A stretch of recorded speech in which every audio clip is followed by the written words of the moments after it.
নতুন মুফাসসিরে কোরআন, তিনি তাফসীর করেছেন কোরআনের সাথে নাকি রাজনীতির কোনো সম্পর্ক নাই। আমি অন্তর্বর্তী সরকারকে বলবো, ওনাকে আমার মনে হয় বাংলাদেশের জাতীয় মুফাসসির হিসেবে ঘোষণা দেওয়া দরকার। আমরা এতদিন তাফসীর করে এটা পেলাম না যে কোরআনের সাথে রাজনীতির সম্পর্ক নাই। কোরআনের সাথে রাজনীতির সম্পর্ক আছে, আপনার সাথে কোরআনের সম্পর্ক নাই। ওই মুমিনের সাথে ভারতের সাথে কোরআনের সাথে রাজনীতির সম্পর্ক আছে, এই কথা বাংলার জমিনে চলবে না। আলহামদুলিল্লাহ রাব্বিল আলামিন। সংগ্রামী সহযোগিতা বন্ধুগণ, এই কথায় বক্তব্য রাখেন জাতীয়তাবাদী যুবদলের সংগ্রামী কেন্দ্রীয় সাধারণ সম্পাদক যুবনেতা নুরুল ইসলাম খান। জাতীয়তাবাদী যুবদলের কেন্দ্রীয় সাধারণ সম্পাদক যুবনেতা নুরুল ইসলাম খান।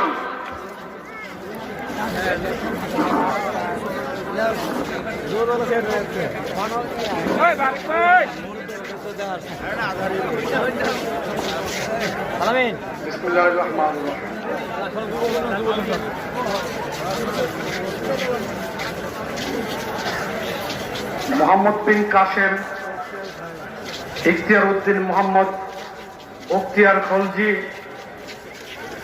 সুলতান মাহমুদ, মোহাম্মদ ঘুরি, কুতুবুদ্দিন আইবেক, তিতুমির, হাজী শরীয়তুল্লাহদের পুণ্যভূমিতে আজকের এই ইসলামী যুব আন্দোলন বাংলাদেশের সমাবেশে সভাপতিত্ব করছেন ইসলামী যুব আন্দোলনের সংগ্রামী সভাপতি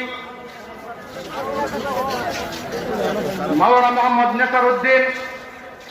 প্রধান অতিথি হিসাবে উপস্থিত রয়েছেন ইসলামী আন্দোলনে বাংলাদেশের সম্মানিত আমির পীর সাহেব চরমরাই, মুফতি সৈয়দ মোহাম্মদ রেজাউল করিম সহ ইসলামী আন্দোলন বাংলাদেশের নেতৃবৃন্দ, ইসলামী যুব আন্দোলনের নেতৃবৃন্দ এবং আমার সামনে উপবিষ্ট প্রিয় সমাবেশ, সবাইকে বাংলাদেশ জাতীয়তাবাদী যুবদল কেন্দ্রীয় নির্বাহী কমিটির পক্ষ থেকে জানাচ্ছি সংগ্রামী শুভেচ্ছা এবং বিপ্লবী অভিনন্দন। বন্ধুরা,